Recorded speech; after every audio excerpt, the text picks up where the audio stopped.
Hi welcome to Siri plaza. So ఇవాళ మనం palak paneer curry ఎలా తయారు చేసుకోవాలో నేర్చుకుందాం. ముందుగా దీనికి కావాల్సిన ఇంగ్రీడియంట్స్ ఏంటో చూద్దాం.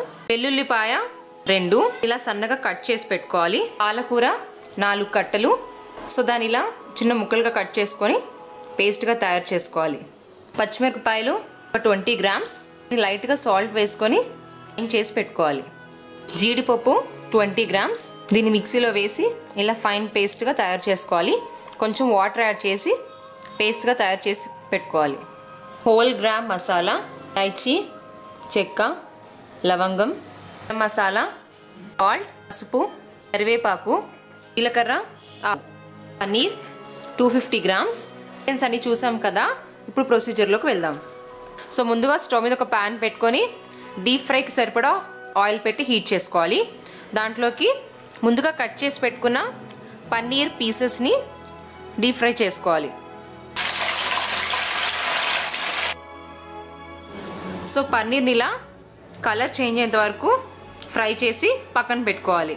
ఒక ప్యాన్ తీసుకొని దాంట్లో 4 టేబుల్ స్పూన్స్ ఆఫ్ ఆయిల్ పోసుకోవాలి. సో ఆయిల్ వేడైంది కదా. ఇప్పుడు దాంట్లోకి జీలకర్ర 1/2 టీ స్పూన్, ఆవాలు 1/2 టేబుల్ స్పూన్, సన్నగా కట్ చేసి పెట్టుకున్న వెల్లుల్లి,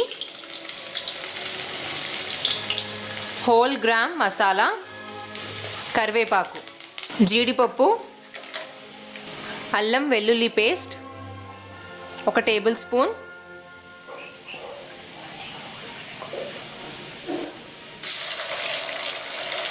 సో కొంచెం ఫ్రై అయ్యాక 1/2 టీ స్పూన్ పసుపు,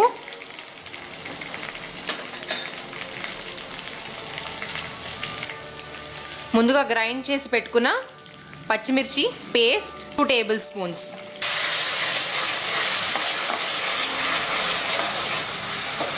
ఇవన్నీ కొంచెం పచ్చివాసన పోయేంత వరకు ఫ్రై చేసుకోవాలి. సో ఇప్పుడు ఫ్రై అయ్యాయి కదా అన్నీ. సో దీంట్లోకి ఇప్పుడు ముందుగా పేస్ట్ చేసి పెట్టుకున్న పాలకూరని వేసుకోవాలి. సో పాలకూర పేస్ట్ వేస్తున్నాను ఇప్పుడు. సో పాలకూర పచ్చి వాసన పోయేంత వరకు కుక్ చేసుకోవాలి. ఈ రెసిపీలో మనము మూత పెట్టకుండా కుక్ చేసుకోవాలి. ఒకవేళ మూత పెడితే కనుక ఆ గ్రీన్ కలర్ అంతా బ్లాక్ కలర్గా చేంజ్ అవుతుంది. సో ఆ ఒరిజినాలిటీ ఆఫ్ పాలకూర చేంజ్ అయిపోతుంది. సో మూత పెట్టకుండా కుక్ చేసుకుంటేనే ఆ గ్రీనెస్ ఉంటుంది కర్రీలో. సో ఆయిల్ స్పిల్ అవుతుంది కదా కర్రీలో. సో దాని అర్థం పాలకూర ఉడికిపోయిందండి.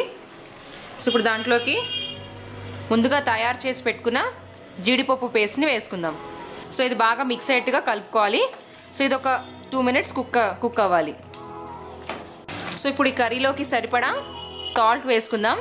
సాల్ట్ చూసుకొని వేసుకోవాలి, ఎందుకంటే పాలకూరలో ఆల్రెడీ కొంచెం సాల్ట్ ఉంటుంది కాబట్టి సాల్ట్ కొంచెం తక్కువ వేసుకోవాలి. సో ఇది ఒక 2 మినిట్స్ కుక్ అవ్వాలి.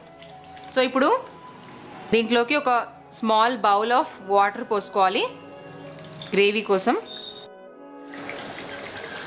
సో కూర కుక్ అయింది కదండి, ఆయిల్ స్పిల్ అవుతుంది బయటికి. సో దీంట్లోకి ఇప్పుడు ముందుగా ఫ్రై చేసి పెట్టుకున్న పన్నీర్ పీసెస్ని వేసుకుందాం.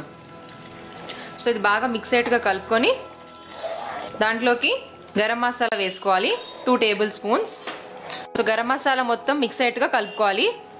ఇప్పుడు దీంట్లోకి 1 టేబుల్ స్పూన్ ఆఫ్ నెయ్యి వేసుకోవాలి టేస్ట్ కోసం. సో చివరిగా కొత్తిమీరతో గార్నిష్ చేసుకొని స్టవ్ ఆఫ్ చేసుకోవాలి. So palak paneer curry ready అయిందండి. సో డెఫినెట్గా ట్రై చేసి చూడండి, చాలా టేస్టీగా ఉంటుంది. Thank you. దీని ఇంగ్రీడియంట్స్ ప్రొసీజర్ ఇంగ్లీష్లో siriplaza.comలో ఉంది. డెఫినెట్గా చూసి ట్రై చేయండి. Thank you.